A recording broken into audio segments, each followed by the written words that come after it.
Welcome to Beyond Transcendence with Andrew. I'm your host, Andrew Wilson. On today's show, we are doing a special moment where we have another host, Kirsty Johnson from the Discovered Fear, The other Discovered the Other side. Side, Discover the Other Side of Fear.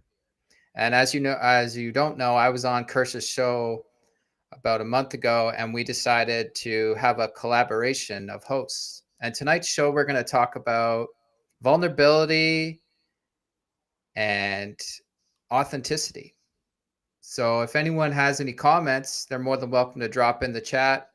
But let's take it off. How are you tonight, Kersha? I am good. How are you, Andrew? It's good to be here again. Good to see you.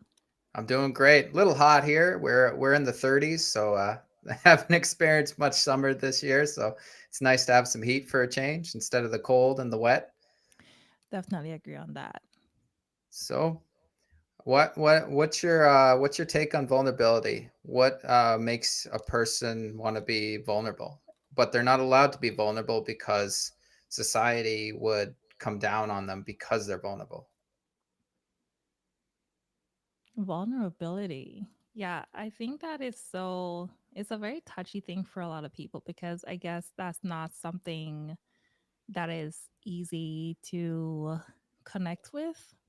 As you just said, the layers that have been put on us by society, yeah, it goes really deep, right? So like there's just so many layers that comes with that. Is there any aspect of that you'd like to focus on or that you'd like to speak to in the moment? Because for me, when I think about vulnerability, you know my foundation when I think about that is how in touch am I with my own feelings.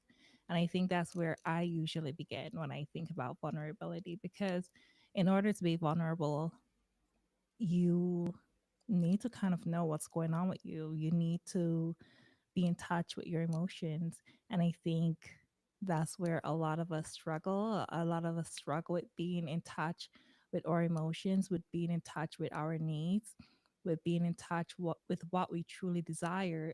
And that goes back to a lot of layers that we often have, because when you have so many layers of programming and conditioning and expectations, whether it be cultural, familial, societal, or maybe faith based expectations. It touches all areas of your life, all facets of your being.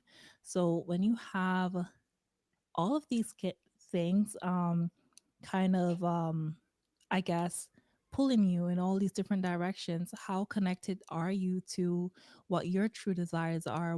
What is authentic to you as a person, as an individual, first and foremost, and then how do you decipher not only what you truly want, but also how do you feel about it? You know what I mean? Like, how do you even conceptualize um, what you truly desire and what sits right for you when you're so caught up in what everyone else wants you to do and what everyone else and everything else expects of you?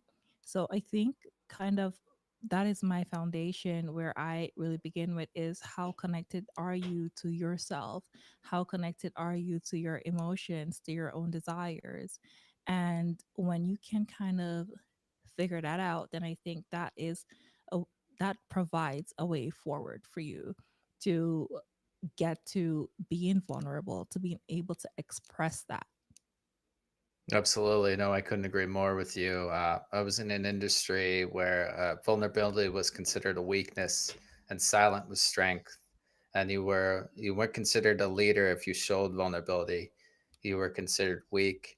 And it took me a long time to understand that my vulnerability was actually one of my superpowers and that I had to allow myself to be vulnerable. And a lot of men nowadays can't be vulnerable because they're considered cowards, they're considered weak. And it's interesting now with how mental health is like growing rapidly, especially in men, because men haven't had a voice for so long. I know myself, I had to stay small for a long time, and I thought it was normal to be that way. And it turns out it caused me to be reactive, self-absorbed. I gaslighted people, and I didn't even know I was gaslighting them because I didn't know how to communicate my feelings, because I was told to shove my feelings down and keep them there and bury them Mm, deep there and not speak about it, not even bring it up. mhm, So when it came to like actually trying to communicate with people, I didn't actually know how, because I would explode on them. I would be reactive. And it took me like something traumatic to happen. I mean, I've had near death experiences where I was supposed to learn something from this and I never did. Like I nearly died, like falling 27 feet head first. And I made the conscious decision to not tense up. Otherwise, I wouldn't be talking to you right now. But you wow. think I would have caught from that lesson. But no, I had to learn more near death experiences. I had to get knocked down by H2S in the oil and gas sector. I had to come close to hitting a semi jackknife on the side of a road and still not get it. It took Mm, someone dying close to me for me to really understand that I was going down the wrong path in life. But even then, I found like at that point, I was still angry. I was still the victim. And we're all mm, stuck in this victim mindset. Like people, even in power right now, sorry to say, don't know how to use that power properly because they were treated poorly as a younger kid. So now, when it comes to dealing with someone in person, they are also reactive, they are explosive, and they come off as condescending. And yeah. it's not their fault, but at the same time, we don't allow ourselves to grow or understand our trauma. Instead, we let our trauma control us. So Yeah. being vulnerable is probably one of the best things that I ever did in my life. And because of that, I have a podcast now. I have a book now. I get to talk to wonderful people like yourself. And I never would have done that if I stayed the way I was. I'd be still lost. I'd be that lost little boy. Yeah. What did it take for you to become, like vulnerable, to begin to express your desires, to begin to express your emotions? It took the death of my mother. Like honestly, it kind of gave me a rude awakening watching her die in a hospital bed. It showed me how precious life is and how there's more to what we do every day. There's more to like wanting all this materialistic things. Like there's more to life than we that meets the eye. Like through meditation, you see it. But until you get into a silent area and you actually connect with your subconscious, you're going to Hmm. stay in that noise and you're going to get all these distractions. And then the law of attraction, I've learned the law of attraction is real. What you resist, you persist. It Yeah. doesn't matter if it's good or bad. You're going to attract it regardless. And I Yeah. attracted the bad all my life. And then once I really opened myself up, that was when I started attracting the good.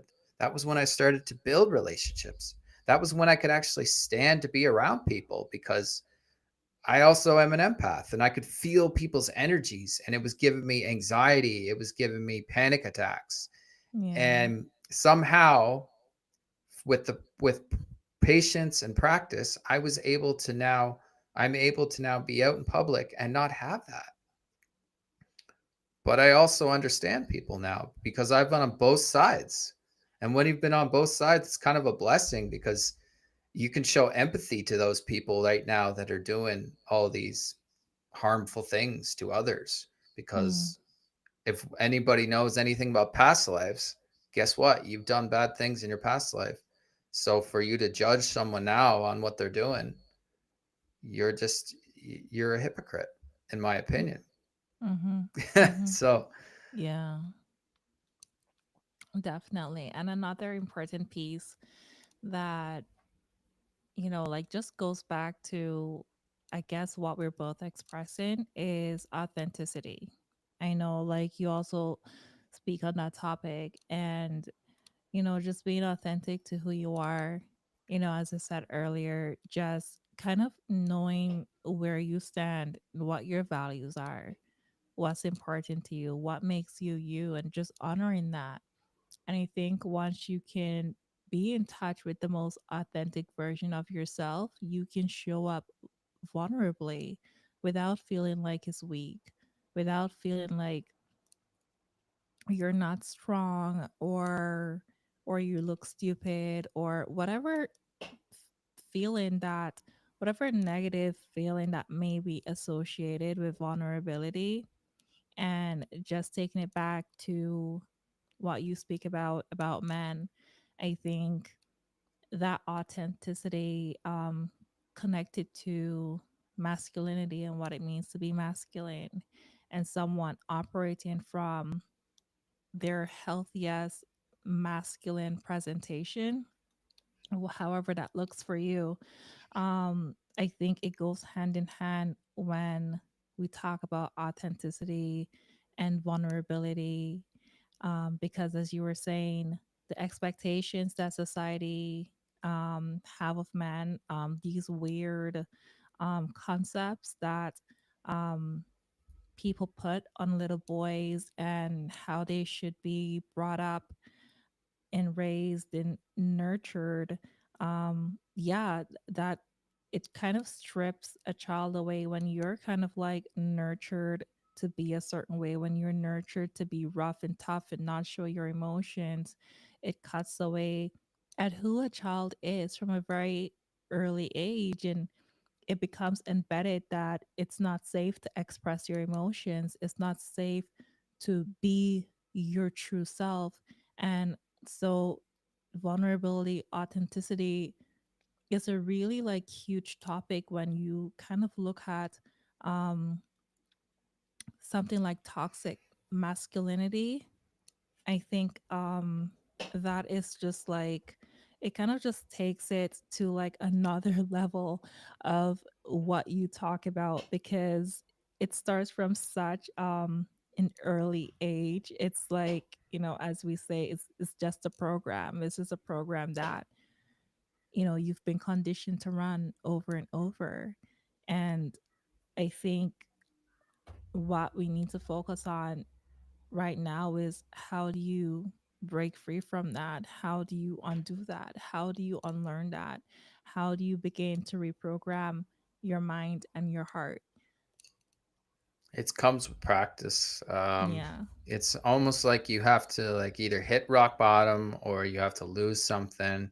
But at the same time, too, you cannot dwell on it. And that was the thing with me, like from my past life. In this life, I'm supposed to learn compassion. That's why I had to go through the traumatic events I went through. But to explain this to someone who doesn't understand this is a challenge for people because they want to stay the victim, unfortunately. And it's because they were so brainwashed. And I mean, I was brainwashed too. I mean, my mother tried the best she could, but she literally controlled everything. So when I Yeah. became an adult, I wanted to control everything, everyone, every every like situation. I want to control, and a lot of Mm-hmm. us want control, and we don't know how to actually use control because we were never given control when we were younger. Everyone had Mm-hmm. control over us. Our teachers had control of us. Our coaches had control over us. Like we didn't have any control or say in the matter at all. And nobody really can be authentic unless they have a mentor or a parent that wants them to be authentic and doesn't want them to try to like try out for this sports team and they want them to be this successful. But really, what does the child actually want? What does he want? And we don't listen to our kids. Instead, we think we know what's best for our kids, but really we don't. We don't know shit what's best for our kids. Mm-hmm. They do. They know what's best, and we try to uh, be good parents and tell them that they need to be this and that, but they want to be something totally out of their ballpark, and it's like, wow. And we get caught off guard, and we're like, no, no, we can't do that. You're not going to make a living at that. You're not going to make a career at that. And we shut Mm. down dreams. Like, what was your dream when you wanted to be when you were a kid? What did you want to be? Me? Yeah. Well, I started out wanting to be a doctor. Oh, and what did your Yeah. parents say? Did your parents say you could be a doctor, or did they support you on it? Of course, they supported me on that. Yeah. Whose parents doesn't want them to be a doctor? That's like one of the main professions that parents like push their kids towards, some kind of like something in the medical field, something scientific, something like really something that is seen as like super professional, that comes with like some level of like status or authority. But like I did want to be a doctor. I think primarily because um I was always attracted to being of service to others. I was always attracted to healing others. Somewhere along the way, my concept of how I could heal changed. So now I'm not a doctor. Um, but like just even it was like a huge transition for me, just going to school, going to university, and finally kind of like honing in on what I truly wanted, because what I wanted as a child and what I want now are two worlds apart. And yes, I do still am working on my healing capabilities, just not in the way that I thought I would before. So yeah, but I know I get it. Like my parents were those people who wanted me to pursue that, and when I changed my mind from pursuing contemporary medicine, like people were disappointed. People were disappointed and they didn't get it, but I did what I did anyway. So I have like even friends where I remember when I was going to U of T, I had a friend of mine that I went to high school with. She was studying life sciences because she wanted to get into the medical field. And she secretly told me one day that she's just going to get the degree, but she's actually working in the creative industry, in art, in media. She wanted to get into film. And I was just like, what? Then why bother get, a life sciences degree? Why not just go into the arts? And she expressed to me that her parents would never accept it. So she wanted to continue studying that and get the degree in that, so her parents would think that she's on the path to becoming a doctor while she was actually seeking to work in the media industry. So I don't know at what point she kind of told them that she is not going the route that they expected her to go, but she kind of kept that up for her entire university career until she graduated. But even now she works in the film industry, and kudos to her for sticking with it. But I'm sure that conversation was a very difficult conversation when she finally had it. So yeah. Absolutely. Yeah, I mean, I wanted to be a radio and broadcaster. And to be fair, my parents supported mine, but the schools did not support me at all. They they didn't want, they thought I wasn't good enough. So, but here I am as a podcaster. So there you go. But yeah, no, it's I'm learning a lot about shadows, and especially with our emotions, how they're all tied to our shadows. Like, I mean, I had a family Mm, member who was here, and I was communicating basically with his shadow of fear the entire time that he was here, yeah. and the scarcity as well. I was communicating with someone who's poverty stricken, but really not in poverty at all, but has the poverty mindset. And you get to know people now. It's almost like you're talking to people, but you're Mm-hmm. really talking to children because they Yeah. haven't healed whatever childhood trauma they've had, and it's Mm-hmm. almost like you're talking to children nowadays. I don't know if you see that, but I'm starting to visualize it now when I talk to someone and they're angry or they're upset, or they have this mindset where they think everything costs a fortune and there's no hope in the world, and it's just fear, fear, fear, and it's like I'm talking to a little child. Mm-hmm. Yeah, I definitely noticed that.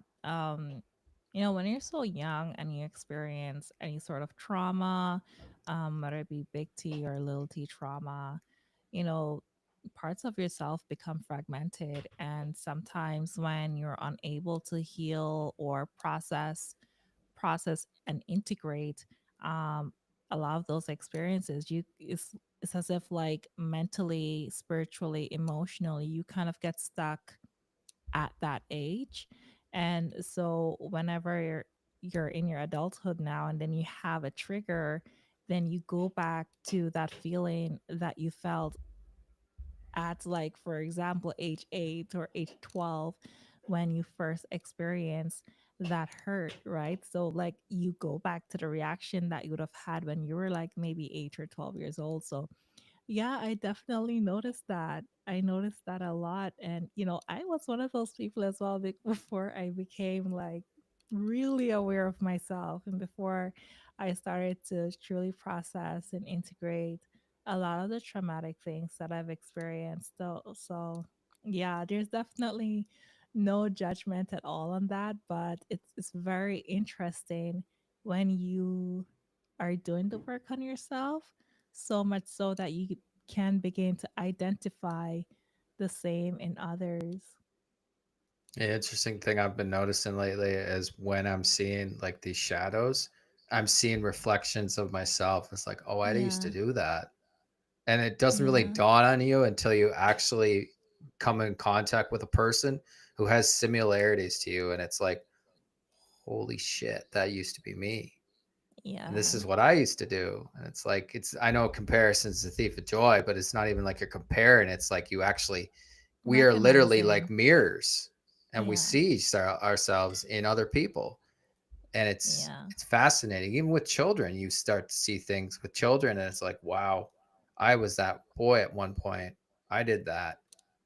And it's like now when Mhm. you get reactive and you get angry, it's like, okay, where is this coming from? What Yeah. age group is this in? Yeah. You kind of get to ask yourself these questions. So I don't know anybody who's watching this right now, but these are some questions you might want to ask yourself when you're starting to feel these things. Yeah. Yeah. Yeah. Of course, as grown adults, you know, when we get triggered, if it hits that, when it's something that hits that unhealed place, we tend to behave like children. We react like the way that we would have reacted when the trigger first occurred, when the wound, I should say, first occurred. So yeah, it's definitely a thing. What was the hardest thing that you experienced when you first became awake? Like to understand that there was more to life than what we did every day? mm, the hardest thing. Oh my goodness. Well, I think for me, what I was most what I struggled with the most was that I didn't recognize the patterns that I think I kind of turned in on myself and started beating myself up for all the things I didn't know, because when you become awakened to a lot of things, then it seems obvious. It becomes now like a knowing, right? And then you're just like, how did I not know this? Or how did I not see this? How did I not understand this? It was clear as day in front of my face for me to see. And for whatever reason, I couldn't figure it out.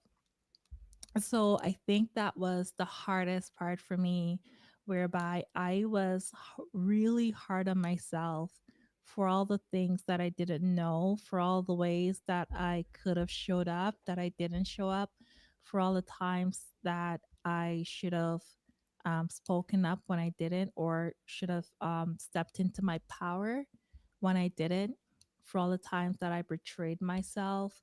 Like, because now I could link everything back to see where they came from, to see when something came from a childhood trauma that was not healed, to see when something came from some kind of conditioning that I had, feeling like I'm not enough, feeling like, or maybe like a self worth issue or a self love issue, not even recognizing that I had an issue with loving myself, right? Or knowing that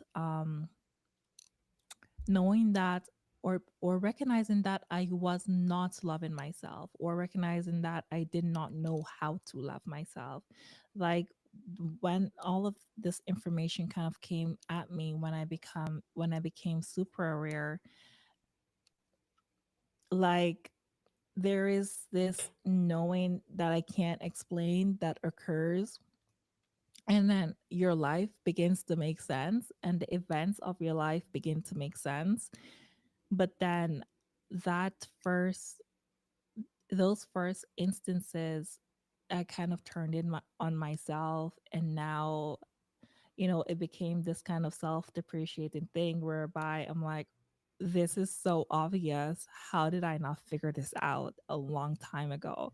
So that was the hardest part for me, because making sense of life and seeing life for what it really is, seeing reality for what it is, that aspect has been mind blowing and exciting. And it made everything it put so many things into perspective to me, and it made my life make sense. But because I now became aware of so much, then I was just like, girl, how did you not know? So, yeah, that was hard. That was hard. And then that's when I learned about self compassion and all of that, like something that was even a strange concept to me. I was just like, what is self compassion? Funny enough, because I am like one of the most loving persons ever. Like, I love everybody, and I am so empathetic, and I will give someone the clothes off my back. I will spend my last dollar to help someone else. But then when it came time for me to understand what it meant to be compassionate to myself, I didn't get that, which is weird. It's so weird. So I think those are the things that I struggle with. And I think it just goes back to the self love factor that I truly, truly needed to work on, the self love and the self worth. I love that. Yeah, no, Yeah. the biggest thing for me is understanding like basically what I've done and growing up and like just being an adult and all the arguments and all the hurt I've caused people was it's a huge eye-opening experience for me where I wanted to be the victim. And then I was like, why am I being the victim? Because I'm being the victim, I'm hurting people, I'm gaslighting people. Mm, And I think it was the rudest awakening for me whenever I realized that being being disciplined was never a good thing, and it actually brought me more chaos. And then was completely confused at the point where I didn't know who I was or what identity I had because I had wore so many masks. You mm, didn't know which one was real and which one was fake. So I think where I struggled the most was learning to communicate my feelings, learning to communicate with people in general. Because every time I thought I was to communicate with someone, they were laughing at me or they were thinking the worst of me. It was always in the back of my mind. Now when I actually talk to someone, it's like their opinion of me doesn't matter because the only opinion that matters is my own. And if I'm gonna like be just sabotaging, then I'm going to be sabotaging myself. And mm, if people continue to not agree with what I say, then that's on me because I'm allowing it to bother me. I had someone on my show who said the reason it bothers you is because you still have something dark inside of you.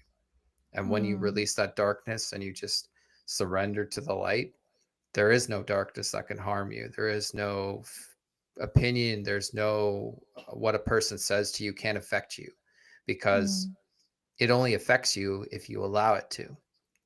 mhm, And I think that was the hardest thing for me because I struggle with criticism because mm. I was criticized my entire life.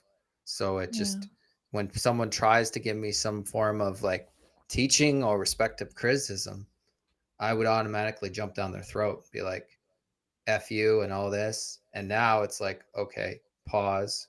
Why are you feeling this way? Take a Mm, breath and let it be. And what you talk about with being compassionate for yourself, that was something I struggled with too. Now mm, I love myself unconditionally. I appreciate the mhm. person I am. And because I appreciate the person I am, I appreciate every single soul on this planet. If I didn't Yeah. appreciate who I am, then I wouldn't appreciate anyone. Yeah. So it teaches Yeah. you a lot when you do the work within yourself, then there's nothing that can harm you mentally or physically because the only one that can harm you is you. Absolutely. Definitely. How did you work on the forgiveness aspect of that discovery when you became aware of a lot of your shadow J- and any harm that you caused? Like, how did you work on that forgiveness piece? Journaling, like writing it Mm, out and saying it and then meditating with it, meditating on it, just understanding that that person was another, it was a mask. It wasn't the actual me. Like I could never be myself growing up. I was never myself until now, basically, until like 2023, 2024 is when I could start to be myself. For those mm, other times, I was wearing a mask. yeah. I would, this cocky, arrogant person. And that wasn't Mm-hmm. actually me. That was just a role that I was playing because that was the only way that I felt safe in my own skin and Mm, comfortable. But now, seeing it, it was just another mask. And I had to let things go. And it's hard to let things go. It's hard to forgive yourself when you've done terrible things to people. But then when I mm-hmm. did that QHHT session and I had the past life, I was like, okay, I've done way worse things in my past than I have in this life. So I need to Yeah. get myself a break and forgive myself and forgive Yeah. everyone else and understand that during the time that they were in victim, they were the victim too. They were obviously hurting. Mm-hmm. And the saying go that my wife always uses, hurt people. And it's right. Yeah. We do. When we're hurting, we want to hurt others because we want others to experience the same pain and discomfort that we are experiencing. And we Mm-hmm. don't care if we shatter them or destroy them because we're hurting, we're destroying and shattering ourselves. So it doesn't matter. So the biggest thing I could suggest to people, like when it comes to forgiveness, is if you can't speak it, write it Yeah. and keep writing it until you want to speak it, until you want to own it, until you want to embody it. But it Yeah. takes time and it takes a lot of patience. And that was another thing I never had growing up was patience. I'm the most Yeah. patient person now because what's the point of rushing? Mm-hmm. Absolutely, Andrew. Yeah, for real though. Journaling helped me a lot to process a lot of things. And before, it's funny because I I spent most of my childhood writing. I've always been a writer, but at some point I think for me it became hard to deal with the shadow. And when that became hard, I stopped writing. It was so weird. I stopped writing at some point because I felt like, well, if I write about how much this person hurt me or how I felt betrayed or unloved, then I would be given it power. But actually, the opposite is true. But I stopped writing for so many years because I thought that if I if I'm writing it and thinking about it and putting it down, then it's as if I was solidifying the pain, you know, and I didn't want to deal with that. So I stopped writing for a while, for a handful of years actually. And it took a while for me to recognize how much I was kind of like misleading myself with that kind of thinking because it is through writing that I've had so much release. You know, when I finally picked it back up and began writing again, writing down how I felt, writing down um, my experiences and how they impacted me. I recognized how much it helped me to process and integrate and heal and release a lot of things and work through a lot of things. So writing is very powerful. So very, very, very powerful. Yeah. And that's where I also get a lot of my insight because a lot of times when I write, um, I receive downloads when I write at times and it comes spontaneously. I can't predict when it will happen, but there are times when I write and I receive downloads and I'm just like, wait a minute, that's not me. Like very, very profound things. And yeah, it has truly carried me through my healing journey. So, what would you recommend for someone who's just starting out or in this area where they're in the chaos and the confusion with what's going on in the world, say what's going on at their work? What would you say to them right now if you were in front of them? Well, what I've been saying lately is that everything starts with you, right? It's easy to externalize things, to externalize even our own experiences, to blame someone else, to blame the world, to blame the economy. Yes, we know that things are upside down. Yes, we know that people are dying and wars are happening. Yes, we know that human rights are being violated. Yeah, there are a lot of difficult things that are happening in the world right now. And, like when it comes to how even the economy is, like it's really hard on people's pockets. But because of that, I know it's so easy to focus on the external. But what I would say is to bring it back to you, bring it back to yourself. Like they say, be the change you want to see. And that is so true. It's so true because when you shift, when you can connect back to your heart, to your core, when you can shift there, everything else around you will be forced to shift. Yes, definitely the protest and the advocating and all these things, bringing awareness and stuff to issues in the world, they're helpful, right? But the ultimate solution, it is not the ultimate solution. Those are kind of tools, right? To bring awareness to the fact that there is a wound that needs to be looked at. There is a festering wound. There is a collective universal wound, right? But it's not the solution. And some of us actually, it might sound bad, but some of us need those kind of events to help us to wake up, as you said earlier. Some of us need to hit that rock bottom or to experience something really drastic. It might be individual or it might be collective, right? So some of us do need to shake up to wake up. But, like the speaking up about worldly issues and the protests and the advocacy and all those things, they're great, but they're not the solution. The true solution is the shift that happens within yourself. Because when you can shift how you respond to the outside world changes. How you conceptualize what's happening in the world changes. How you absorb information changes. How you integrate that information, process that information changes. And how you respond to that changes.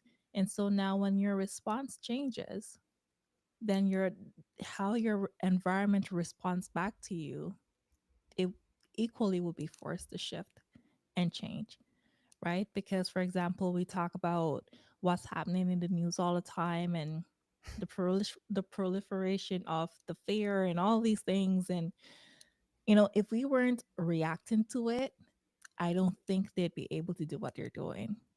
If we weren't absorbing it and processing it and responding to it in the way that we've done in the past few years, especially, these things they wouldn't continue, right? Because it is how we process, absorb, and integrate this information into ourselves, into our lives, and how we react to it, that is what continues to feed that energy. That is what continues to give the energy that power. And that is how you actually also continue to give your power away. But when you can stand firm in who you are, when you can connect to your heart and operate from there, when you can shift, whatever it is that happens on the outside world will not impact you it the way that it impacts you. Like the I guess I should say whatever it is that the forces the forces are trying to do, the impacts that they're trying to have, it wouldn't have the same impact that it regularly would, because you have shifted completely on your axis. And so when the forces that be recognized, like these people aren't responding the way that we expect them to respond, they too will be forced to shift. So it goes back to you. Like even when it comes to your relationships, when it comes to any type of relationship, really, whether it be um, your relationship with your partners, your parents, your children, the collective, it all starts with you. So that is what I would say. Um, Stop externalizing everything and really bring it back to yourself. Um, Connect with you, the truth of who you are. Like remember who you are. Connect with why you're here. You know what what is truly valuable to you. You know what I mean? What is authentic to you? So, yeah, and for me, like that's always the best starting point. Like that is the foundation, and just operating from your heart. You can't go wrong with that. I love that. Yeah, no, I totally agree with you. And I'm starting to see it myself. When I stopped watching the news, when I stopped, it's almost like you got to take it out of your algorithm, like on Facebook, on Instagram, even the Mhm. people around you, you almost have to like listen. You listen, but not let it enter your mind and not let it Mhm. enter your heart. And I noticed that when I was around people, you could almost see the energies coming out of the mouth, like it was a dark energy or it was a bright energy. Mm. And it's neat when you actually become aware and you actually pay attention to it. So, Mm. for those who are listening right now, just be mindful of what people say around you. Don't get caught in gossip. Don't get caught up in the Mm. drama. Stay in your zone. Stay in where you're peace, like you want to keep your peace, and try to get out of the noise. Go somewhere like nature. Just sit in silence for 30 minutes a day and see how you feel after that. If you're having a Yeah. hard day, go sit and put on a set of headphones and just listen to nature, even. Sometimes that even, like, it's almost like you're there. And then close your eyes and just visualize you're in a woods or you're next to an ocean or you're in the mountains climbing. Like, it's amazing where our mind will take us when we actually stop, pause, and relax. Yeah. For real. Mhm. Nature has been Definitely. a huge thing for me too. I feel I feel so connected to myself when I'm in nature. I feel so connected to everything. Yeah. Like nature is such a huge thing. Like, oh my goodness, it's amazing how being outside, just sitting outside can already create a shift in just your mood alone. Yeah. Absolutely. Well, this has been a lot of fun, Kersha. And where can people find you? Oh yeah, definitely. You can find me on my Instagram at Discover the Other Side of Fear. You can also find me on YouTube. I recently started uploading things to my YouTube channel because I've been podcasting for 2 years and it's been audio only for the past 2 years. So I am just now beginning to upload a lot of that material onto YouTube. So yeah, it's just discover the other side of fear. And that's where you can find me. That's where I'm most active. primarily YouTube and Instagram. Thank you so much, Andrew. This was a really nice conversation to have today. Absolutely. This was wonderful, and I'm looking forward to doing this again with you sometime. Definitely, definitely. Likewise. Awesome. Well, have a wonderful rest of your evening, and much love to you, my friend. And much love to all of you out there listening right now. Peace be with you. Love be with you. All right. Thank you.